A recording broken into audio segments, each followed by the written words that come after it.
할렐루야.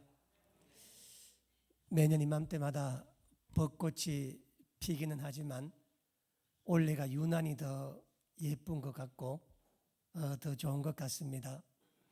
벚꽃이 피자마자 큰 비가 내렸지만 피자마자 내렸기 때문에 잎이 많이 안 떨어졌어요. 그렇죠? 그래서 어제는 정말 많은 사람들이 이곳에 올라와서 참 다니는데 하나님 은혜 가운데 참 좋은 곳에 살고 있다 하는 생각이 들었습니다.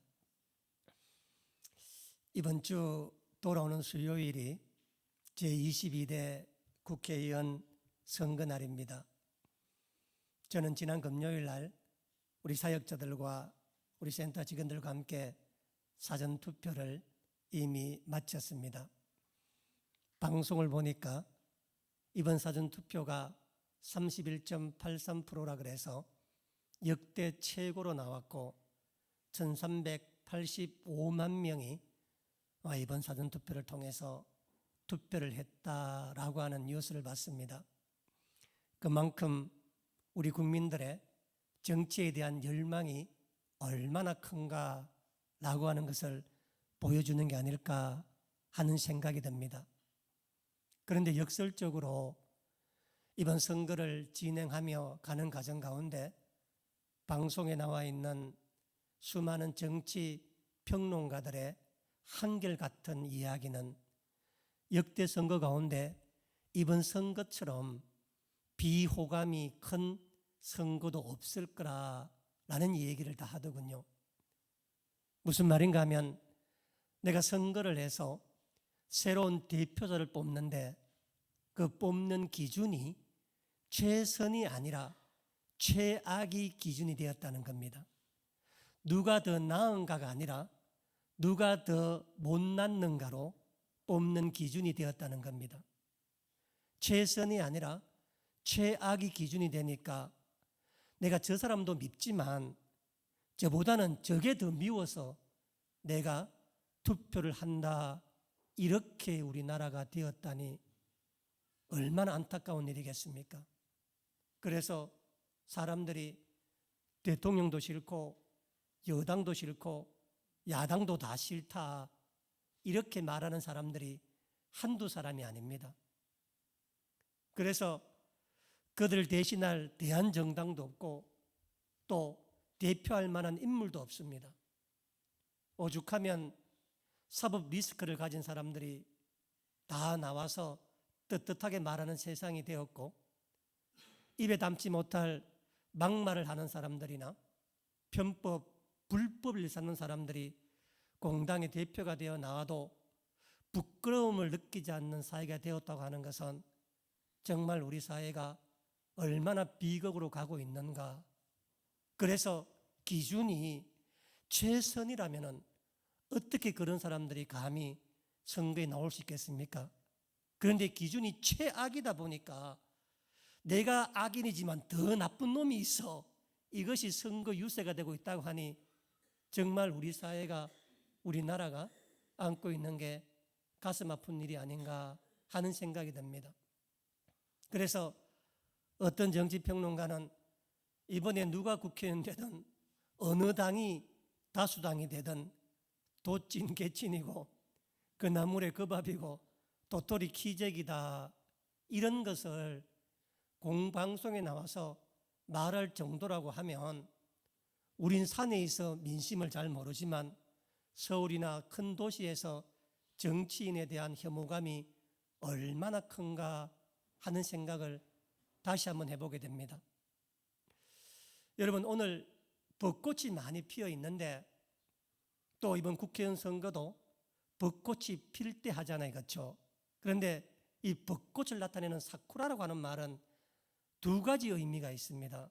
하나는 벚꽃을 말할 때도 사쿠라지만은 저 사람 사쿠라야 라고 이야기하면은 저 사람이 가짜라는 걸 말하는 거잖아요. 그렇죠? 그 어원을 제가 한번 살펴봤습니다. 왜 벚꽃을, 벚꽃 사쿠라를 왜 저 사람 사쿠라야 라고 할 때 가짜를 말하는가 한번 어원을 찾아봤습니다. 그때 사쿠라라는 말은 뭐냐면은 어떤 사람이 가짜 물건을 파는데 그 가짜 물건을 잘 팔 수 있도록 앞에서 바람 잡는 사람을 일본에서는 사쿠라라고 이야기한답니다. 벚꽃과 똑같아요. 왜냐하면 벚꽃이 갑자기 활짝 피었다가 곧 지잖아요. 그렇죠? 그래서 가짜라고 하는 것이 그렇게 화려하게 확 포장했다가 사고 나면은 다 없는 것처럼 되니까, 그래서 벚꽃 피는 모습을 보고 사쿠라라고 이야기했다는 설도 있고, 또 하나의 설은 뭐냐면은 원래 일본은 에도 시대 이후로 일반 사람들이 육고기를 먹지 않았습니다. 법으로 금지했습니다. 육고기 먹는 것을. 그래서 생선을 주로 먹었는데 메이지 유신 이후에 일본이 개화가 되고 난 다음에 소고기, 돼지고기를 일본이 비로소 먹게 되었대요. 그런데 처음에 소고기를 먹는데 얼마나 맛이 좋은지 갑자기 수요를 다 감당치를 못했다고 이야기합니다.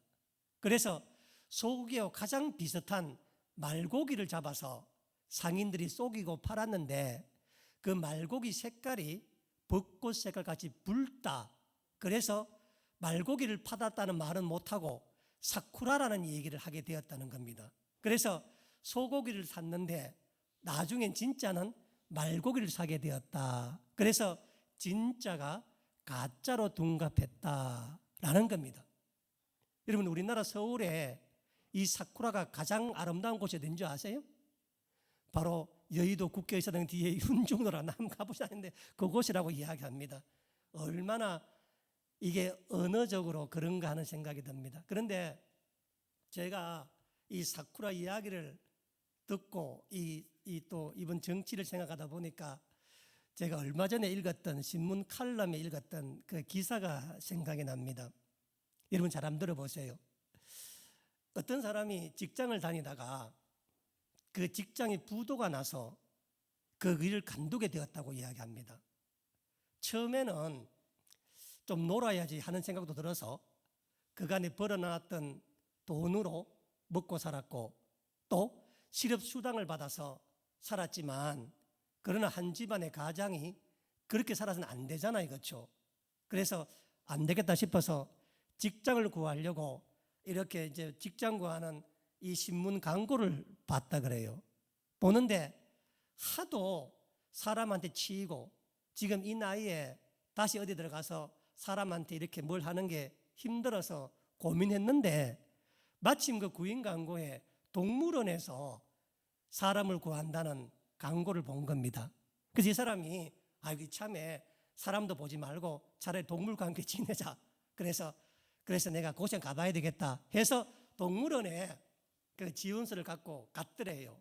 갔더니 그 동물원 책임자가 이 사람을 한번 아래를 쭉 훑어보더니 하는 말이, 내가 볼 때 당신은 동물 사육사 하지 말고 더 좋은 일이 있으니까 그거 한번 안 해보느냐 하고 제안을 하는 겁니다. 그래서 그게 무슨 일이냐 라고 물어봤더니 우리 동물원 안에 가장 인기 있는 동물이 고릴라래요. 고릴라.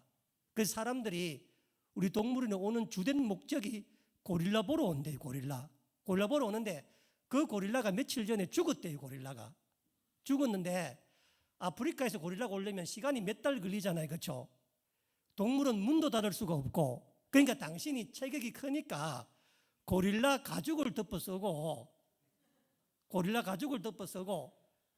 행세를 좀 하면 어떻겠느냐 하고 그 동물원 원장이 제안을 하더래요. 그러니까 그러면서 하는 말이 뭐냐면은 아무것도 할 필요가 없고 고릴라 가죽 덮어 쓰고 나뭇그늘에 종일 앉아 있어도 되고 누워 있어도 되고 아무것도 하지 않아도 된다. 하루 50만 원 일당을 주겠다는 겁니다. 왜냐하면 우리가 저런데 놀이공원 가면 미키마우스가 돌아다니는 사람이 있잖아요. 되게 덥잖아요. 일당이 세답니다. 그 사람들이 전부 다. 그런데 하루 종일 그 고릴라 우리에 갇혀 있으니까 일당 50만 원을 주는데 그곳에서 뭘 해도 괜찮대. 앉아가 안에서 어차피 사람들은 모를 테니까 뭘 해도 괜찮으니까 그곳에서 앉아서 있으면 50만 원 주겠다. 단 한 가지가 뭐냐면 당신이 사람들에게 사람인 걸 알게 해서는 안 된다는 겁니다. 왜냐하면 그러면 사람을 속이는 거잖아요. 문 닫아야 되는 거잖아요. 동물원이. 그거 하나만 입만 안 열면 되니까 그냥 안에서 뭘 하든 간에 하지 마라. 이 말을 이제 제안을 받은 겁니다. 가만히 생각해 보니까 너무 좋은 제안이에요. 육신으로 피곤할 일도 한 개도 없고, 뭐 직장 상사 사람 부딪힐 일도 한 개도 없고, 그냥 그곳에서 앉아가 낮잠 자든지 무슨 누워있든지 바나나 먹든지 뭐 그렇게 하면은 일당 50만 원을 주니까 세상 이보다 더 좋은 일이 어디 있겠습니까? 그래서 당장 내가 하겠노라, 그 일 하겠노라. 그래야 이 사람이 이제 고릴라 가죽을 덮어 쓰고 우리에 앉아 있는 겁니다. 앉아서 이렇게 낮잠 자고 누워있고 하는데 난리가 났어요. 사람들 인기가 보통이 아니라 사람들이 와가 막 고릴라 앞에서 보고, 특히 유치원에 있는 아이들이 동물원 와가 막 난리, 고릴라 보고 전부 다 한 번씩 가슴만 두드리면 되는 거라. 당할 것도 없어 와서. 그래서 이제 자기 평생에 한 번도 사람으로 이런 주목을 받아본 적이 없는데 고릴라 가죽을 쓰고 나니까 이렇게 사람들이 자기를 막 다 봐주고 막 날리고 막 떼지어 봐주고 좋아하고 막 하는 겁니다.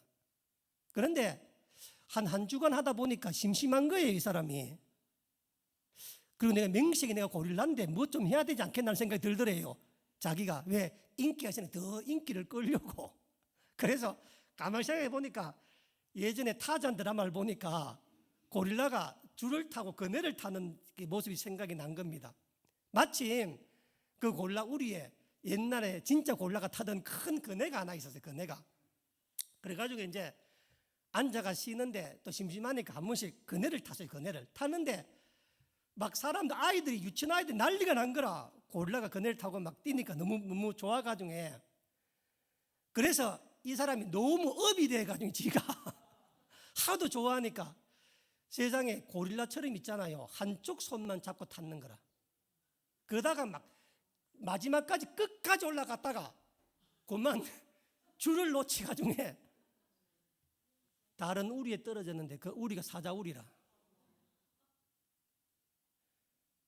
갑자기 쿵 그랬더니 그 굴에 있던 사자 한 마리가 어른거리면서 나오는 거라. 그랬더니 그 동물에 있던 모든 사람들이 막 우위될까 싶어서 다 모인 거야. 누구 들어가지도 못하고 지금 사자굴이니까 있잖아요. 그 안에서. 이 사람은 하늘이 노랗고 하늘이 캄캄한 거야. 사람 살려 해야 되는데 하면 안 돼요. 안 되는 거라. 왜 그러냐면은 그 동물은 문 닫아야 되는 거야. 가자 사기를 쳤으니까. 사자가 오는데 뒷걸음질 치는데 하늘이 노래가지고 정신을 못 차리겠는 거라. 이 사람이 있잖아요. 사람들은 전부 다 저 사람 오늘 다 죽었다 이제 생각하고 있는데 막 뒷걸음치는데 막 사자가 막 자기를 향해서 막 포위하면서 막 한 걸음으로 막 달려오는 거라. 그래가지고 이 사람이 도저히 안 되겠어. 사람 살려 해야 돼. 자기 죽을 판이니까 안 되잖아요. 그렇죠? 그래서 와서 사람 살려라는 말을 하려고 그러는데 사자가 사는 말이, 야, 입 다물어. 조용히 해. 네 입 열면 니도 나도 다 해고야 오늘.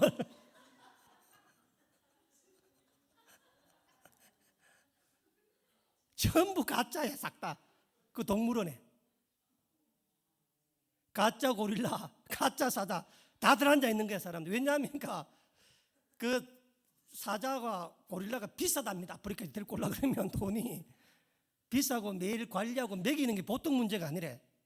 사람 50만 원이 훨씬 더 싸대. 고릴라보다 그 키우는 것보다 주사도 안 맞춰도 되고 뭐 안 해도 되고 있지 않습니까? 그래가지고 그 고릴라 사자가, 야 이놈아 입 다물으라고. 네가 입 벌리면 우리 둘 다 해고된다고. 무늬만 고릴라, 무늬만 사자끼리 동물원에 들어가서 사람을 기망하는 게 이 국회를, 정치를 빗대어서 하는 칼럼이었습니다. 우리가 다 좋아하고 열광하지만 실은 보면은 범죄자들 아닙니까? 다. 그런 사람들이 나와서 문의만 하는 거예요. 제가 이런 생각 들었습니다. 처음에 이 고릴라가 툭 떨어졌을 때 사자도 얼마나 놀랬겠어요. 자기도 뭔가 해야 되는데. 그러니까 가짜 고릴라와 가짜 사자가 서로 쫓기니까 얼마나 우스꽝스러운가라는 생각이 들다가 제 마음에 우리는 진짜 그리스도인일까 하는 생각이 들었습니다. 무늬만 그리스도인 아닐까 하는 생각이 미치니 정치인이 남의 이야기도 아니고 내가 비판하는 그들이 남의 얘기도 아니고 다 우리 자신의 이야기 아니겠습니까? 오늘 본문을 보면은 예수님 제자 가운데서 별명을 가진 제자가 몇이 나와요. 수제자 그러면 누구예요? 베드로죠, 그렇죠? 배신자 그러면 누구예요? 가롯 유다입니다. 실제로 베드로는 수제자 역할을 했던 나이 많은 사람이었고 가롯 유다도 실제로 배신한 사람입니다. 실제로. 그런데 도마는 무슨 이름 갖고 있어요? 의심하는 제자라는 사쿠라죠. 그렇죠? 예수님 제자가 믿음을 없으면 그 사쿠라지 뭘 가능성입니까? 그런 별명을 갖고 있는 이야기인데, 그런데 진짜 그런가 하는 겁니다. 진짜.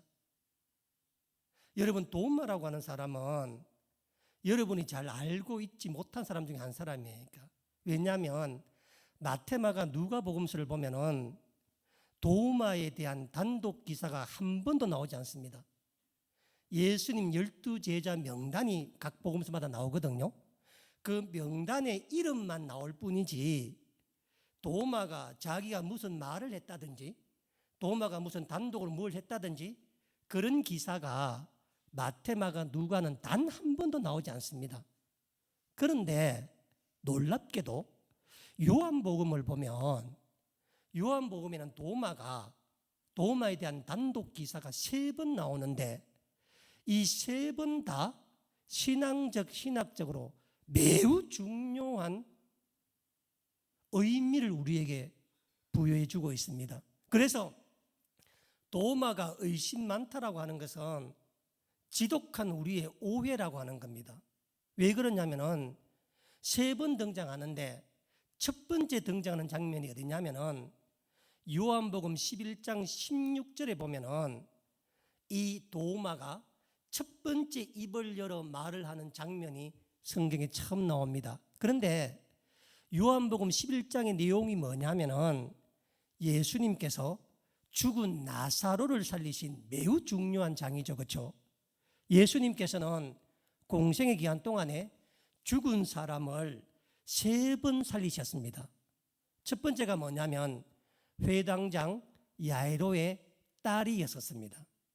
두 번째가 나인성 가부의 아들이었고 세 번째가 나사로였는데 회당장 야이로의 딸은 방금 죽어서 집에 있었던 사람이었고 나인성 가부의 아들은 죽어서 무덤으로 가는 상녀에 가는 길에 있었던 사람이었고 나사로는 죽어서 무덤에 아예 들어가 있던 사람이었기 때문에 실질적으로는 진짜 예수님의 기적 가운데 죽은 사람 이야기할 때 항상 나사로를 말하는 까닭이 뭐냐면 나사로는 빼도 박도 못한 진짜 죽은 사람이기 때문에 그렇죠. 무덤에 묻혔기 때문에. 그런데 예수님께서 한 번은 요한복음 10장에 보면은 예수님께서 하도 골치 아픈 분들이 많이 있어서 자기가 본래 침례를 받았던 요단강가에 가서 쉬고 있었습니다. 요단강가에서 침례받았는데 그런데 그때 베다니에 있던 사람을 보내와서 나사로가 병들었다라고 하는 소식을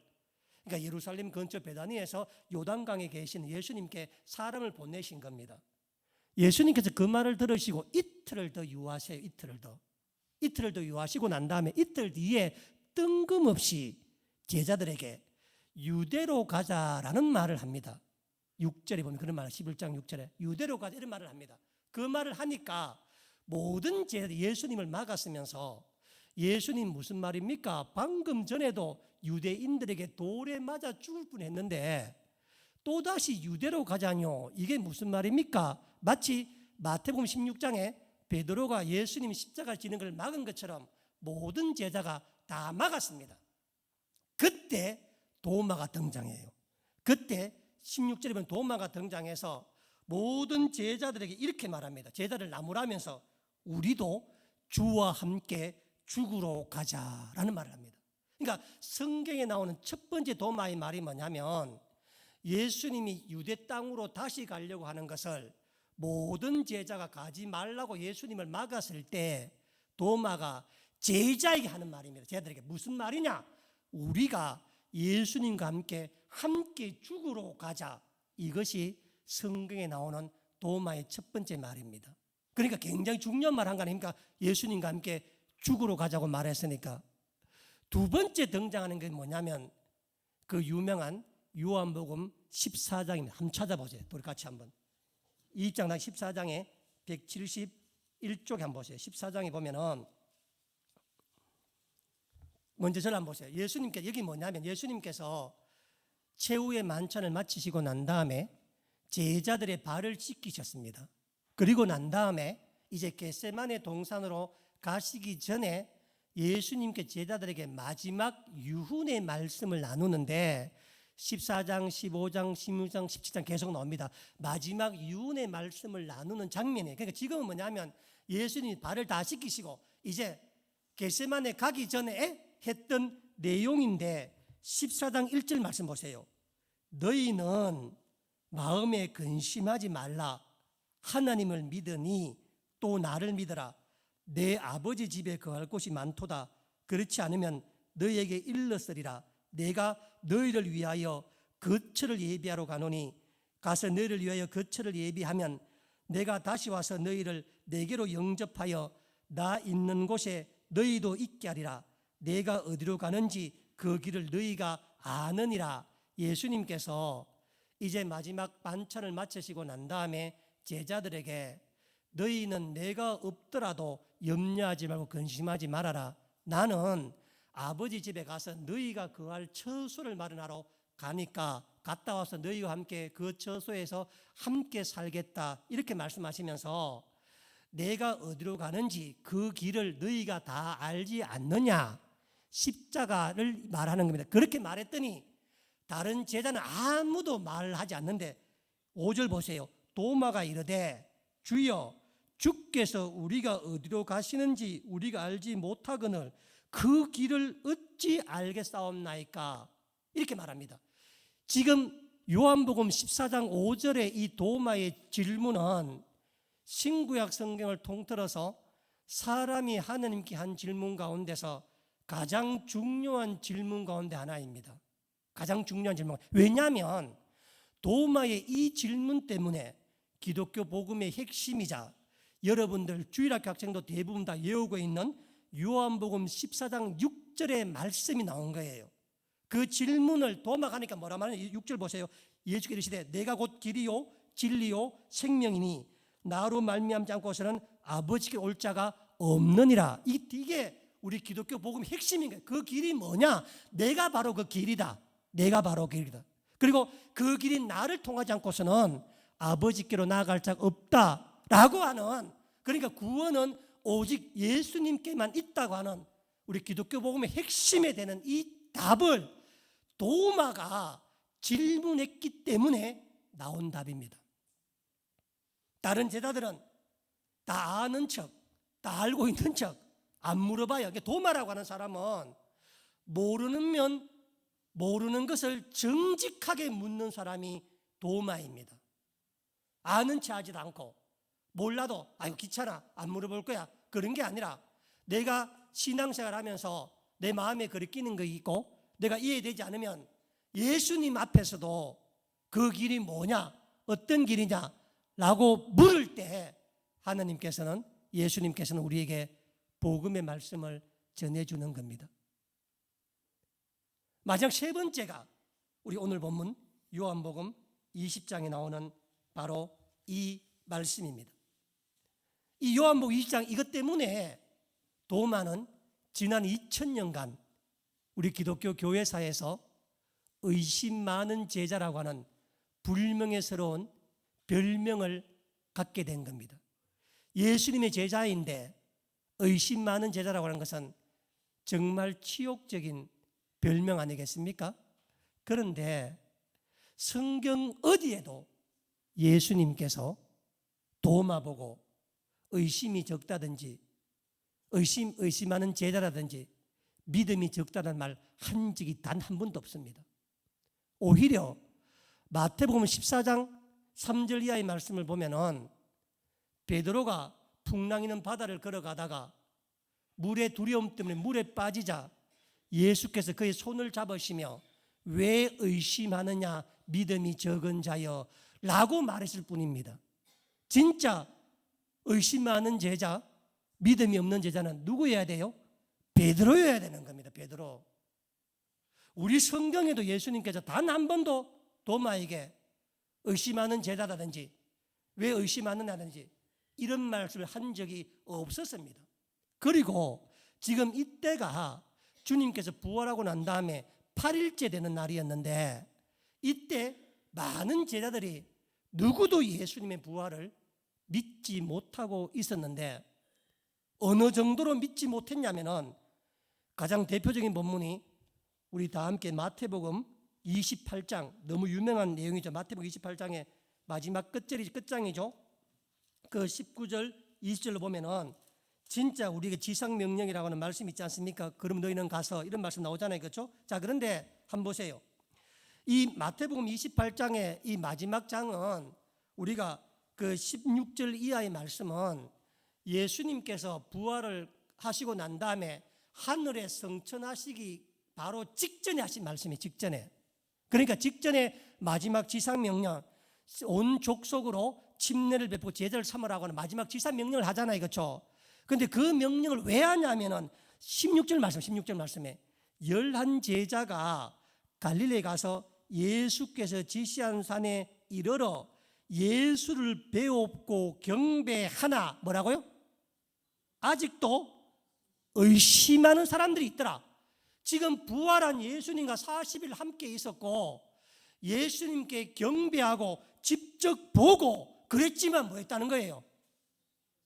의심하는 자가 있더라는 이야기입니다.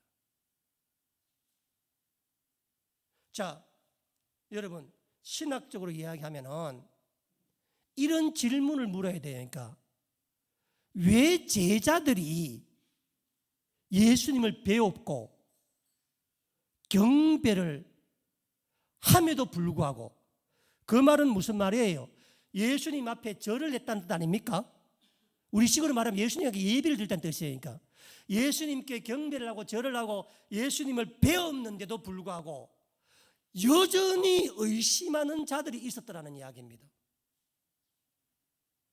왜 의심했냐 하면은 예수님을 눈으로 보고 예수님을 경배하고 예수님과 함께 해도 그분이 예수님인지 몰랐다는 겁니다. 왜 몰랐는가? 거기에 대한 성경에 대한 답이 오늘 본문에 나오는 도마에 대한 이야기입니다. 자, 잘 들어보세요. 한번 설명해 볼게요. 어려운 이야기입니다. 예수님께서 부활을 하셨는데 부활하시고 난 다음에 성경을 보면 한 10번 정도 나타나죠. 예수님께서 10번 정도 부활하시고 난 다음에 나타나시는데 제자들에게 첫 번째 나타날 때가 제자들 예루살렘에 있는 마가 다락방이겠죠. 그곳에 있을 때 처음 나타나셨는데 그때 그 자리에 누가 없었어요? 도마가 없었습니다. 무슨 이유인지 모르겠어요. 도마가 없었는데 이 부활한 예수님을 만나고 난 다음에 제자들이 도마에게 자랑을 한 겁니다.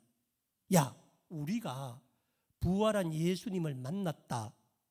그러면 도마가 할렐루야 그래야 돼, 안 그래요? 제 말 잘 들어보세요.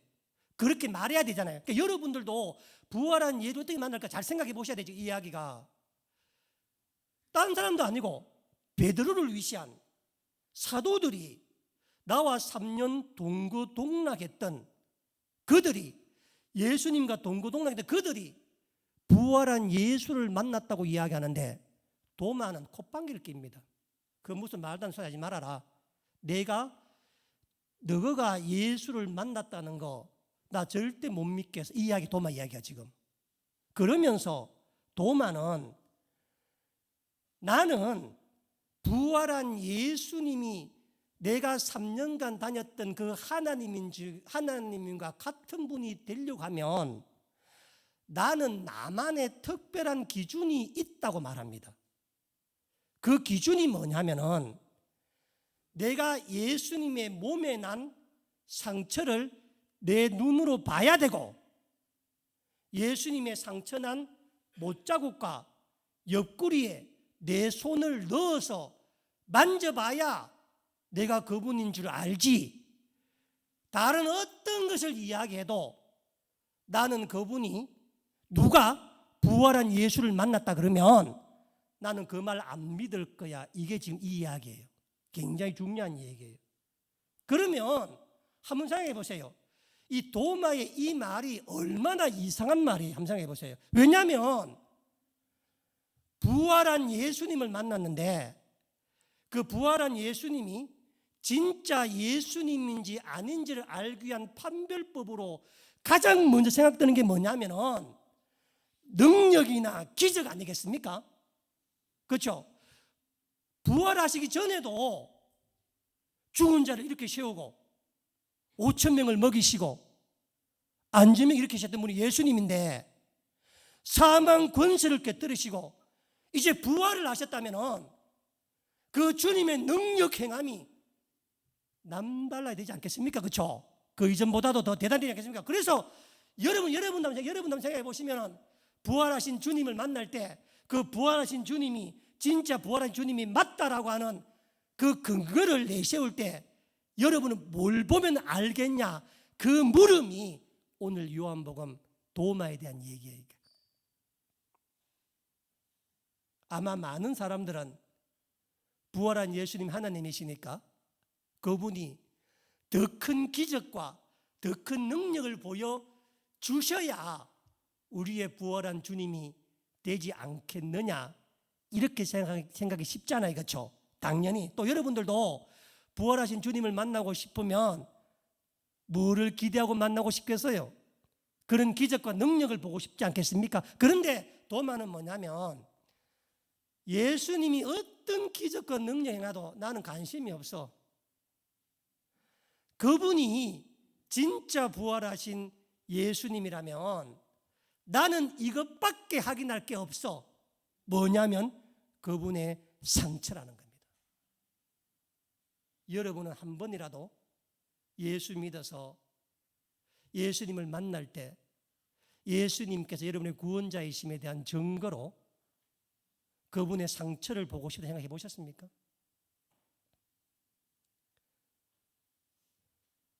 그것만이 아니에요. 오늘 본문 20절 말씀해 보시면은 20절 말씀 보시면 19절에 이날 곧 안식 후 첫날 저녁 때에 제자들이 유대인들이 두려워하여 모인 곳에 문들을 닫았더니 예수께서 오사, 처음 제자가 오실 때입니다. 오사 서서 이르되 너에게 평강이 있을지어다 라고 보세요. 21절 이 말씀하시고 뭐 있다는 거예요? 손과 옆구리를 보이시니 제자들이 주를 보고 뭐 있다는 거예요? 기뻐하였더라. 예수님께서 부활하시고 난 다음에 가장 먼저 그날입니다. 부활하신 날이에요. 가장 먼저 제자가 모인 곳에 들어오셨는데 예수님께서 그들에게 제일 먼저 하신 일이 뭐냐면은 손과 옆구리 상처를 보였다는 겁니다. 보였더니 제자들이 그것을 보고 기뻐하였더라라는 말입니다. 여러분, 상처가 뭐라고? 못자국이 뭐라고? 채찍 맞은 게 뭐라고? 그 부끄러운 게 뭐라고? 예수님은 오시자마자 그걸 보이시고 제자들은 그거 없으면 예수 안 믿을 거야. 그거 없으면 예수 아니야. 부활한 예수 아니야. 왜 이렇게 이야기를 했는가 하는 것입니다. 도마는 의심 많은 제자가 아니라 우리에게 신앙이 무엇인지를, 믿음이 무엇인지를 우리에게 말해주는 그런 주님의 제자입니다. 앞에도 말했지만은 우리가 예수를 믿는 까닭이, 내가 신앙생활하는 까닭이 예수님께로부터 이어지는 능력과 권세와 기적을 받아 누릴 그것을 약속을 받고 간다면은 여러분들은 예수를 직접 뵙고 만나고 경배해도 여전히 의심하게 될 겁니다. 그런데 초대교회는 못을 박은 겁니다. 부활하신 예수님은 다른 증거로서 부활하신 예수님 되는 게 아니라 그분의 몸에 난 상처와 그것을 봄으로 말미암아 그분이 우리의 구세주가 된다는 겁니다. 왜 그럴까? 왜 그럴까? 되게 어려운 이야기, 저도 잘 모르겠어요, 왜 그런지는. 그런데 생각해 보면 말이죠, 혹시 여러분 가운데 몸에 상처난 신이 있다는 얘기 들어보셨어요? 신인데 몸에 상처가 있으면 돼요, 안 돼요? 안 되죠, 그렇죠? 상처가 있어도 신은 바로 뭐 해야 돼요? 그 자리에 싹 놔야 돼. 그래야 우리가 놀라 자빠지잖아. 그런데 하나님의 몸에, 신의 몸에 상처가 있는 거예요. 상처가 있는데 기적을 행하시는 분은 보세요, 그 상처가 나를 위한 상처라는 거라. 상처가 하나님이 기적을 행하면 하나님 몸에 나를 위해 기적을 베풀었다는 하나님 몸에 흔적이 있어요, 없어요? 없어요, 흔적이. 홍해를 갈랐지만 홍해 갈랐다는 하나님의 흔적이 그 모세의 몸에 남아야 안 남아요? 아니, 하나님 몸에 남아야 안 남아요? 안 남습니다. 그래서 예수를 보고 경배했지만 예수님 옷을 입고 있으면 그분이 못 알아보는 거니까, 예수님을. 그런데 신이 자기 몸의 상처를 사람에게 보인다는 게, 여러분, 신은 고사하고 여러분이 여러분 몸에 있는 사타구니 상처를 제3자에게 보이는 게 쉬워, 안 쉬워? 여성으로 치면 무슨 가슴에 상처가 있는데 이것을 아무에게나 까서 보일 수 없어요. 있어요, 없어요? 없는 거예요. 그런데 예수님은 뭐냐면은 오시자마자 뭐 했다는 거예요? 자기 옷을 까서 이 상처를 보라는 겁니다. 상처는 십자가의 긴 밤을 지냈다는 증거입니다. 상처는 십자가를 통해 심장이 꿰뚫리는 고통을 겪었다는 뜻입니다. 상처는 하나님이 우리를 구원하시기 위해서 그 몸을 볼 때마다 너를 위한 나의 구원의 흔적이 네 몸에 새겨져 있는 것이라, 하나님이 내 몸에 새겨져 있다는 겁니다. 상처가 없는 신은 사람 위에 군림하는 신입니다. 사람에게 상처를 내는 신입니다.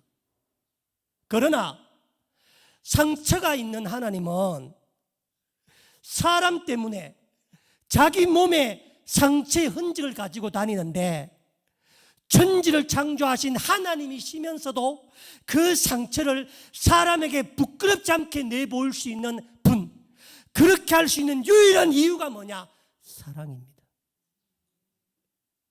그래서 발을 씻겨주시는 겁니다.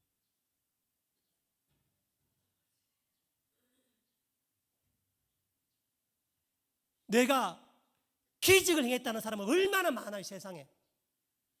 온갖 종교마다 기적이 다 있습니다. 그런데 나를 위해서, 너에게 생명을 주기 위해서 신이 자기 몸에 상처를 냈다는 얘기, 그것을 아물지 않게 하게 하시고 흔적 없게 고치시는 것이 아니라 그것을 갖고 있을 때 그것을 보는 사람마다 드러내 보이는, 그래서 도마가 나를 위한 그 십자가의 긴 밤을 지내 예수님 심장을 꿰뚫었던 그 고통의 사랑이 아니고서는 나 같은 자를 구원할 수 없다는 것. 기적은 사람을 구원하지 못합니다. 기적은. 왜냐하면 내 몸에도 주님 몸에 상처가 안 남아. 점점 더 큰 걸 원해. 그런데 기적 중에 기적은 구원을 이루는 것이고, 그 구원은 하나님이 자기 몸에 상처를 내므로서만 되는 거라. 내가 세상 나가서 누구를 안으려면은 그 사람에게 내 상처를 보여야 돼. 사쿠라가 되면 안 돼. 고릴라는 진짜 고릴라야 됩니다. 가죽 덮어선 고릴라가 아무리 제주 부려봐야 뭐예요? 가짜라. 사쿠라라. 꽃꽃이 진다니까. 아무리 비실비실거리도 진짜 고릴라를 갖다 놔야 고릴라가 되는 겁니다. 그래서 우리가 복음을 전가하기 위해서는, 우리가 사랑을 보이기 위해서는 세상 사람들한테 우리의 상처를 보여야 되는 거다. 그래야만 그 상처 때문에 세상에 나갈 수 있는 겁니다. 그래서 갈라디아서 6장 17절의 말씀에 사도 바울이 그런 말을 합니다. 이후로는 누구든지 나를 괴롭게 하지 말라. 내가 내 몸에 예수의 흔적을 지니고 있노라. 우리 성경에는 예수의 흔적을 지었다 나와 있지만 원어로 보면은 내 몸에 예수님과 동일한 그 상처가 내 안에 있다라는 겁니다. 그러니 41 늘한 39되는 매를 5번을 맞아도 복음 들고 가는 것은 뭐냐면, 내가 울분이 일어나고 내가 성질 부리고 싶고 내가 내 뜻대로 하고 싶지만은 예수님께서 그런 나를 위해 자기 몸에 상처를 새겨서 날 보여주시고 이것이 네가 받은 구원이라 라고 이야기하니, 그 구원의 은혜에 감격된 사람이 어떻게 성질을 부리며 살아갈 수 있겠습니까? 그래서 나는 누구든지 나를 괴롭게 하지 말아라. 내가 내 몸에 예수의 흔적을 지니고 있다. 내 몸에 예수님과 동일한 십자가의 상처가 나에게도 있다. 여러분에게는 있나요? 그런 상처들이? 그래서 초대교회에서는 예수님께서 부활하신 분인가 아닌가에 대한 증명으로 오직이 요구했던 게 뭐냐면은 그분의 몸의 상처를 눈으로 보고 손으로 만져봐라. 예수님도 말씀하셨습니다. 네가 만져봐라. 우리 성경에 도마가 만졌다는 기록은 없어요. 그냥 만져봐라 말은 해요. 그러니까. 그리고 의심하지 말고 보고 믿는 자가 되라고 주님 말씀하셨거든요. 우리 베들교회 베들 비전 선교센터 그 예수의 흔적을 다 갖고 나가기를 원합니다.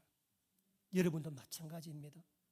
아무리 어렵고 힘들어도 우리 하나님 몸에 상처가 새겨져 있다면 나 또한 십자가의 긴 밤을 지낼 수가 있고 내 심장이 꿰뚫리더라도 그 고통을 겪어야만 구원의 힘과 능력이 거기서 나오는 거 아니겠습니까? 상처 입은 자만이 상처 입은 자를 보듬어 줄 수 있는 겁니다.